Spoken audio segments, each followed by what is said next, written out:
अनामिका, अनामिका बेटा, come on. हम कितनी देर से तुम्हें नाश्ता के लिए बुला रहे हैं, आ क्यों नहीं रही हो? मैंने बोला ना, खाना खाने का मन नहीं है मेरा, जब मन होगा तो खा लूंगी। इस लड़की ने तो मुझे परेशान करके रख दिया है, ना रातों को सोती है ना पूरा पूरा दिन कुछ खाती है। समझ नहीं आता आखिर इसे हो क्या गया है। अरे रिलैक्स करो माला, बच्ची है वो, किसी बात से मूड खराब होगा, जब मूड ठीक होगा तो अपने आप खा लेगी। हर बात में जबरदस्ती करना अच्छी बात नहीं है। मैं ऑफिस जा रहा हूँ और मेरे जाने के बाद प्लीज मेरी बेटी के पीछे मत पड़ जाना। दीपेश ने माला को हक किया और अपने ऑफिस के लिए निकल गया। वो सुबह ऑफिस जाकर रात को वापस भी आ गया, लेकिन अनामिका अपने कमरे से बाहर नहीं आई। माला गुस्से में उसके दरवाजे को जोर जोर से खटखटा रही थी। अरे ये क्या कर रही हो माला, दरवाजा तोड़ दोगी क्या? तो और क्या करूं? आप ऑफिस जाकर वापस भी आ गए, लेकिन ये लड़की कमरे से बाहर नहीं आई है और ना ही इसने कुछ खाया है। बहुत हो गया आपका लाड प्यार, इससे ज्यादा सर पर चढ़ाने नहीं दूंगी मैं इसे। माला की ये बात सुनकर दीपेश भी हैरान हो गया कि अनामिका ने सुबह से अपने कमरे का दरवाजा ही नहीं खोला है। उसने बार बार दरवाजा खटखटाया, लेकिन अनामिका ने दरवाजा नहीं खोला। तो इस बार दीपेश के सब्र का बांध भी टूट गया और उसने दरवाजा तोड़ दिया। लेकिन अनामिका को तो जैसे दरवाजा टूटने से कोई मतलब ही नहीं था। वो दरवाजे की तरफ पीठ करके बैठी थी और उसे देखकर ऐसा लग रहा था कि जैसे वो अपने हाथों को लगातार चलाती हुई किसी कागज पर कुछ बना रही हो। दीपेश ने आगे बढ़कर देखा तो एक ब्लैक क्रेयॉन से अनामिका एक पेंटिंग बना रही थी। कमरे की लाइट्स ऑफ थी, बस टेबल पर एक मोमबत्ती जली हुई थी। दीपेश ने रूम की लाइट्स ऑन की और जैसे ही उसने उस पेंटिंग को देखा तो उसके रोंगटे खड़े हो गए। दीपेश ने तुरंत उसके हाथों से वो पेपर छीन लिया। ये सब क्या बना रही हो तुम? दिमाग तो खराब नहीं हो गया तुम्हारा? ये क्या बेहुदा हरकत है? अनामिका ने अपने पापा की बात का कोई जवाब नहीं दिया। उसने उन्हें इतने गुस्से से देखा जैसे वो उन्हें अभी मार ही डालेगी। उसने जल्दी से उनके हाथ से वो पेपर छीना और किसी कैंडी की तरह उस पेपर को खा गई। अनामिका बेटा, ये क्या कर रही हो तुम? बाहर निकालो उसे।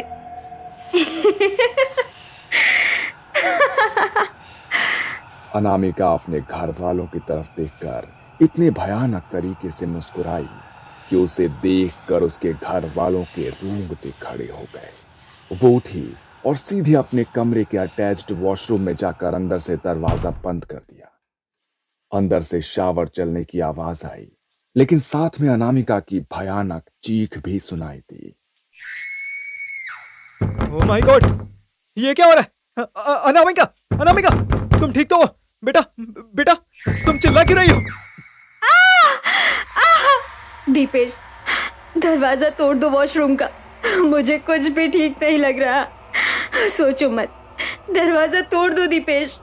उनके पास कोई दूसरा चारा नहीं था, इसलिए दीपेश ने वॉशरूम का दरवाजा भी तोड़ दिया। अभी तक वो जितने डरे हुए थे, अंदर का नजारा देखकर उनका हाल और बेहाल हो चुका था।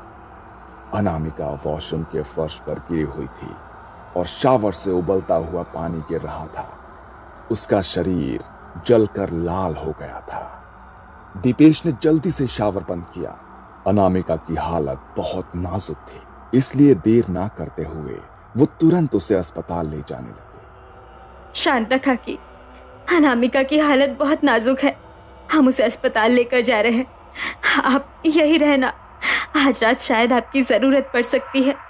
शांता काकी ने माला को हौसला दिया और रात को वहीं रुक गई। वो लोग उसे अस्पताल लेकर गए और यहाँ शांता काकी ने घर में तिल के तेल का दीपक जलाया। वो हाथ जोड़कर बैठी रही, लेकिन वहां अनामिका की हालत बहुत खराब थी। देखो, ना तो इस लड़की को कोई मेंटल प्रॉब्लम है और ना ही इसने पहले कुछ ऐसा किया है, तो अचानक से ये सब कैसे हो गया?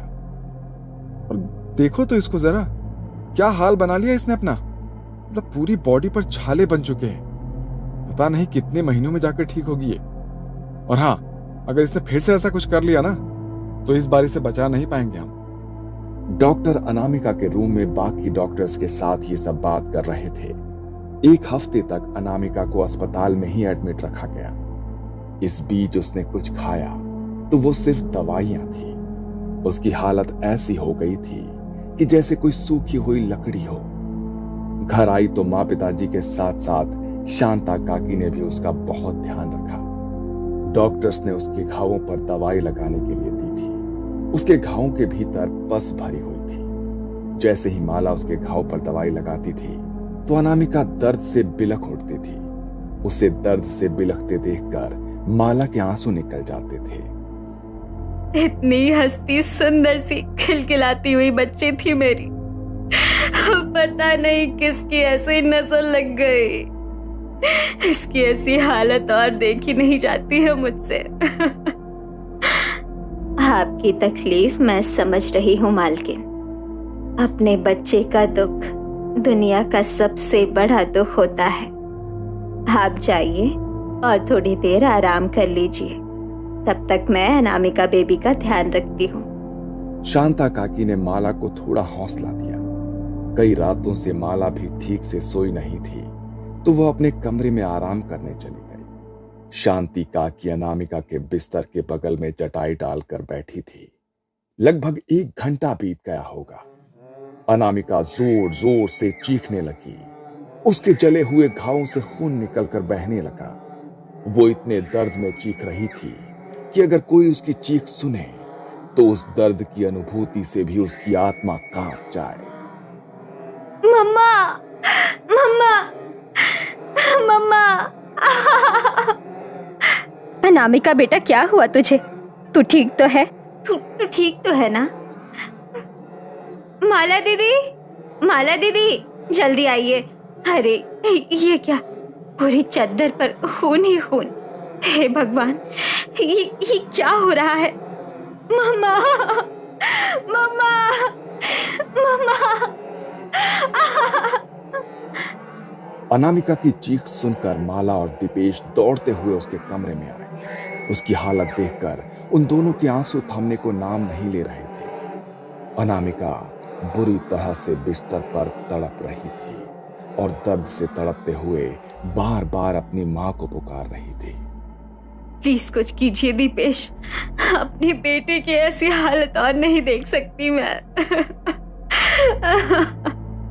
मम्मा। तुम चिंता मत करो माला, मैं अभी डॉक्टर को फोन करता हूँ। हमारी बच्ची बिल्कुल ठीक हो जाएगी, बिल्कुल ठीक हो जाएगी। हाँ मेम साहब, बेबी बिल्कुल ठीक हो जाएगी, आप हौसला मत हारिए। शांता काकी ने माला को थोड़ा शांत किया। थोड़ी देर बाद डॉक्टर आए और उन्होंने जब अनामिका की हालत देखी तो उनका भी दिल दहल उठा। उन्होंने जल्दी से अनामिका को दवाई लगाई। उसके घावों में दवाई लगने से कुछ राहत महसूस हुई, लेकिन डॉक्टर्स को समझ में नहीं आ रहा था कि आखिर ऐसा क्यों हुआ और कैसे हुआ। ओ माय गॉड, ये सब क्या है? अपनी पूरी लाइफ में मैंने आज से पहले ऐसा कुछ भी नहीं देखा। आपकी बेटी को देखकर ऐसा लग रहा है कि किसी ने जानबूझकर उसके साथ ऐसा किया है, और वो भी पूरी जान लगाकर उसके पूरे शरीर को छील दिया किसी ने। क्या? लेकिन ऐसा कौन कर सकता है? अनामिका के साथ तो कमरे में शांता काकी थी। शांता काकी, आपने मेरी अनामिका के साथ ऐसा किया? आप ये क्या कह रही है मालकिन? अनामिका मेरी बेटी जैसी है, मैं भला उसके साथ ऐसा क्यों करूंगी? नहीं मम्मी, शांता काकी ने मेरे साथ कुछ नहीं किया। वो बेचारी तो मेरे लिए यहाँ पर चटाई पर बैठी थी। मुझे खुद समझ नहीं आ रहा कि आखिर ये सब हुआ कैसे। बस ऐसा लगा कि कोई मेरे शरीर में अनगिनत पिन चुभा रहा है। मेरे शरीर में इतना दर्द हुआ कि मैं बता नहीं सकती। मेरा शरीर मेरे काबू में नहीं था मम्मा। कोई जानबूझकर मेरे साथ गलत करना चाह रहा है मम्मा। लेकिन अनामिका, तुम तो कह रही हो तुम्हारी दाई ने ऐसा नहीं किया, और कमरे में उनके अलावा कोई और नहीं था।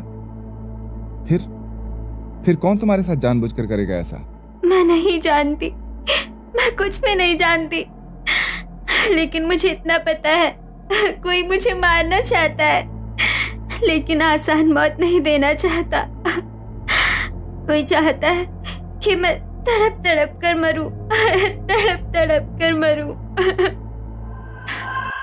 ये सब बोलते बोलते अचानक से अनामिका पर न जाने कौन सा सम्मोहन सवार हो गया। उसने बार बार इस बात को बोलना शुरू किया और अचानक से उठ खड़ी हुई। उठकर सीधे वो अपने डाइनिंग टेबल की तरफ गई और वहां फ्रूट बास्केट में रखे चाकू को उठाया और अपने शरीर पर उसने घाव करते हुए जोर जोर से चिल्लाने लगी। शांता काकी ने जल्दी से आकर उसके हाथ से चाकू छीना। सब जल्दी से बाहर की तरफ आए। तब तक अनामिका बेहोश हो चुकी थी। पहले ही उसकी हालत इतनी खराब थी और उन घावों पर जब उसने खुद को चोट पहुंचाई तो उसकी हालत और ज्यादा गंभीर हो गई। देखो, आई थिंक आपकी बेटी को अच्छे मेडिकल ट्रीटमेंट की जरूरत है और ये सब शायद उसने खुद ही अपने साथ किया है। इसे यहाँ पर रखना खतरे से खाली नहीं है। मुझे लगता है कि इसे हॉस्पिटल लेकर जाना ही होगा और वहीं इसे रखना होगा। अनामिका को गंभीर हालत में हॉस्पिटल लेकर जाया गया, लेकिन बार बार जले हुए शरीर पर चोट लगने की वजह से शायद उसका शरीर अब और दर्द बर्दाश्त नहीं कर सकता था, इसलिए वो चल बसा। अस्पताल के बेड पर उसने अपनी आखिरी सांसें ली। उसकी मां ने उसे अंतिम विदाई के लिए उसे नए कपड़े पहनाए और उसके पुराने कपड़ों में कुछ ऐसा मिला जिसने उन्हें अंदर तक हिला दिया। एक काले रंग की गुड़िया जिस पर अनगिनत पिन चुभी हुई थी। माला ने उस गुड़िया के अंदर से एक पिन निकाली तो उस गुड़िया के अंदर से खून की बूंदें टपकने लगी और जैसे ही माला ने अनामिका के पार्थिव शरीर को देखा तो ठीक उसी जगह से उसके शरीर से भी खून टपक रहा था। माला समझ गई थी कि उसकी बेटी को कोई मानसिक बीमारी नहीं थी, बल्कि जो उसकी बेटी कह रही थी वो बिल्कुल सच था। कोई तो चाहता था कि वो तड़प तड़प कर मरे, लेकिन कौन? ये सवाल बार बार उसके दिमाग में मानो घूम रहा हो, लेकिन वो चाह कर भी इसका जवाब नहीं ढूंढ सकती थी। आज से 1 साल पहले अनामिका कॉलेज में पढ़ती थी। वो बहुत ही सुंदर थी, लेकिन जितनी सुंदर थी उतना ही घमंड उसके अंदर था। अरे कब तक उसे बस यूं ही देखता रहेगा? जाकर उससे अपनी मन की बात क्यों नहीं करता? अबे नहीं यार, वो कहाँ और मैं कहाँ। कितनी सुंदर है वो, मुझ जैसे लड़के को तो देखेगी भी नहीं। मैं बस उसे दूर से देख लेता हूँ, मेरे लिए वही बहुत है। तू भी ना यार एक नंबर का पागल है। अगर तेरी जगह मैं होता ना तो अब तक खप का बोल दिया होता। खैर बाकी तेरी मर्जी। अभी किसी के साथ कोई जबरदस्ती तो की नहीं जा सकती। मेहुल कॉलेज के फर्स्ट ईयर से ही अनामिका को पसंद किया करता था, लेकिन कभी खुलकर अपनी बात को नहीं बोल पाया। कॉलेज का लास्ट ईयर चल रहा था और इन दोनों को एक प्रोजेक्ट के लिए साथ में काम करना था। साथ में काम करते करते मेहुल को अनामिका से और ज्यादा लगाव हो गया और एक दिन उसने अनामिका को अपने दिल की बात बोल डाली। क्या तुम मुझसे प्यार करते हो और चाहते हो कि मैं तुम जैसे फट्टू को डेट करूं? तुमने ऐसा सोच भी कैसे लिया कि तुम मेरे लायक हो? नहीं, मैंने कब कहा कि मैं तुम्हारे लायक हूँ? भूल जाओ कि मैंने तुमसे कुछ कहा। ओ, बच्चा तो रोने लगा। ओ, बच्ची की इंसल्ट हो गई। अगर आज के बाद मेरे आसपास भी भटके ना तुम, तो तुम्हारा वो हाल करूंगी ना, वो तुम सोच भी नहीं सकते। अनामिका ने पूरे कॉलेज में यह बात फैला दी और सबने मिलकर मेहुल का मजाक उड़ाना शुरू कर दिया। लेकिन फिर भी मेहुल सब कुछ सहता रहा। अंदर ही अंदर उसका दम घुटने लगा था। धीरे धीरे उसने कॉलेज जाना भी छोड़ दिया और बस दिन रात अपने कमरे में खुद को बंद करके रहने लगा। मेहुल, खाना खा ले बेटा, कमरे से बाहर आ जा। कोई परेशानी है तो मुझे बता। मेहुल, मेहुल। मेहुल ने कोई जवाब नहीं दिया और बस इसी तरह अपने दिन बिताने लगा। तभी एक दिन अचानक उसके फोन पर अनामिका का कॉल आया। वो बहुत घबराई हुई थी। हेलो मेहुल, मैं बहुत बड़ी मुश्किल में फंस गई हूँ यार, प्लीज मेरी मदद करो। मुश्किल? कैसे मुश्किल? वो सब मैं तुम्हें अभी नहीं बता सकती, बस मैं तुम्हें ये एड्रेस भेज रही हूँ, तुम जल्दी से वहां पर आ जाओ। मेहुल को लगा कि पता नहीं अनामिका किस मुसीबत में फंस गई है और उसने पहली बार उसे मदद के लिए बुलाया है, तो उसे मदद के लिए मना नहीं करना चाहिए। इसलिए वो अनामिका के बताए हुए एड्रेस पर पहुंच गया। बिल्कुल सुनसान रास्ता था, आसपास कोई भी नहीं था। लेकिन मेहुल जब लाइव लोकेशन पर पहुंचा तो वहां किसी की लाश पड़ी थी, किसी ने मर्डर कर दिया था शायद। ये सब देखकर मेहुल बहुत घबरा गया। इससे पहले कि वो कुछ समझ पाता, उसके चेहरे पर एक लाइट फ्लैश हुई। उसने चेहरा पलट कर देखा तो अनामिका हंसती हुई उसकी फोटो ले रही थी। ये क्या कर रही हो तुम? मेरी फोटो क्यों खींच रही हो इस लाश के साथ? तुम भी ना बहुत भोले हो मेहुल। जिस लड़की ने कभी तुम्हें भाव नहीं दिया और एक कॉलेज में तुम्हारा मजाक बनाकर रख दिया, वो तुम्हें बुला रही है तो तुम्हें सोच समझ कर आना चाहिए था ना। बेवकूफ लड़का, मुझसे खून हो गया था इसका, अब पुलिस इसके खूनी को ढूंढेगी ना, और खूनी तो तुम हो। क्या? पागल मत बनो अनामिका, मैंने किसी को नहीं मारा। मैं पुलिस को सब सच बता दूंगा, जेल नहीं जाऊंगा मैं। तुम्हें क्या लगता है कि पुलिस तुम्हारी बात पर यकीन करेगी? ना तो तुम उतने अमीर हो कि तुम जबरदस्ती किसी को खुद पर यकीन करवा पाओ, और बाकी तुम्हारे खिलाफ ये सबूत तो है ही मेरे पास। मैं कुछ भी बोल दूंगी, लेकिन फंसोगे तुम। बस अभी पुलिस को बुला रही हूँ, जेल जाने के लिए तैयार हो जाओ। अचानक मेहुल के साथ ये सब हुआ। वो इतना बौखला गया कि सीधा अपने घर भाग गया और अपनी मां को उसने सब कुछ बताया। लेकिन इससे पहले कि कुछ हो पाता, पुलिस उसे गिरफ्तार करके ले गई। मेहुल चिल्लाता रहा कि वो बेगुनाह है, लेकिन किसी ने भी उसकी बात नहीं सुनी। बिना गुनाह के जेल की सजा काट रहा था वो। धीरे धीरे मानसिक हालत खराब होने लगी थी उसकी। कभी भी खुद को चोट पहुंचा लेता था। बस हर समय जेल में अपने बालों को पकड़कर गिनता रहता था और एक ही बात बड़बड़ाता था, खून नहीं किया है मैंने, खून नहीं किया है मैंने। मेरी माँ घर पर अकेली है, मुझे छोड़ दो।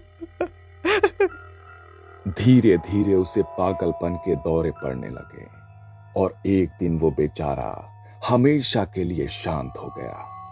उसके परिवार में उसकी मां के अलावा कोई नहीं था, इसलिए उसकी मां ने उसका अंतिम संस्कार किया। उसकी मां की आंखों में अपने बेटे को खोने का जितना दुख था, उससे ज्यादा दुख इस बात का था कि जो कुछ भी उसके बेटे के साथ हुआ वो उसका हकदार नहीं था।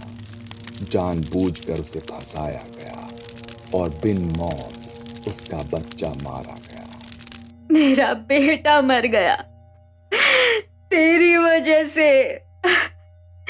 तेरे पास आऊंगी मैं, तेरे साथ रहूंगी मैं, अपनी आंखों से तुझे तड़पते हुए पल पल मरते हुए देखूंगी मैं। बहुत तड़प कर मारूंगी मैं तुझे, बहुत। जैसे मेरा बेटा मरा है वैसे ही तू भी जाएगी।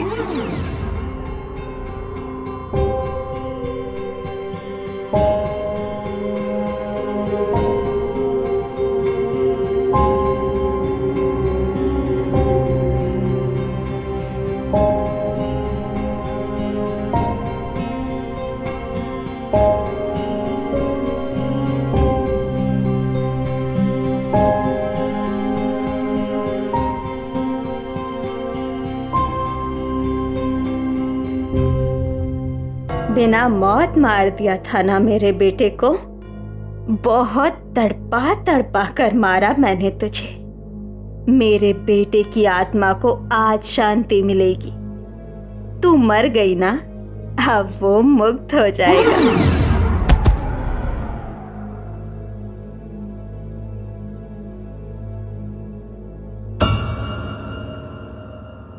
ये कहानी आपको अच्छी लगी हो तो हमें सब्सक्राइब करें, हमारा इंस्टाग्राम और फेसबुक पेज जरूर फॉलो करें। अगर आपके पास ऐसी ही कोई कहानी हो तो हमें कमेंट बॉक्स में भेजें। हम कोशिश करेंगे कि अगली एनिमेटेड स्टोरी आपकी होगी।